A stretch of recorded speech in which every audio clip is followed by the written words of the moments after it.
نکته میخوام بهتون بگم، بچه‌ها گوشاشونو بگیرن. نه گوشات نگیرید، فقط بشنوید.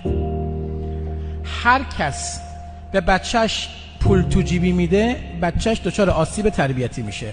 پول تو جیبی مطلقاً ممنوعه.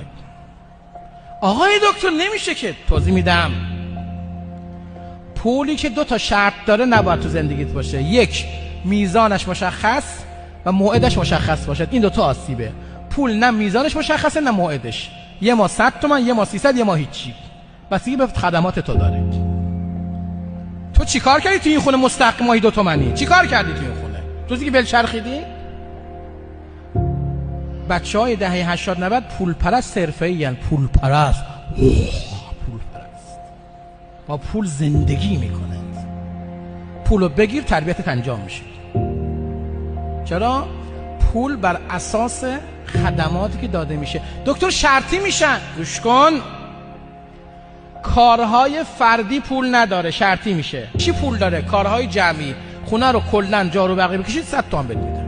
ماشینمو بشوری میخوام کارباش ببرم 150 بهت میدم. کارهایی که نفعش به جمع میرسه با انگیزه مالی بهش پول بده. اون وقت خواستاشو پول خودش بخره. میگه نمیگم میخوام هدفون بخرم با اون بخره. میگه نمیگه نت بیشتر میخوام با اون بگیره.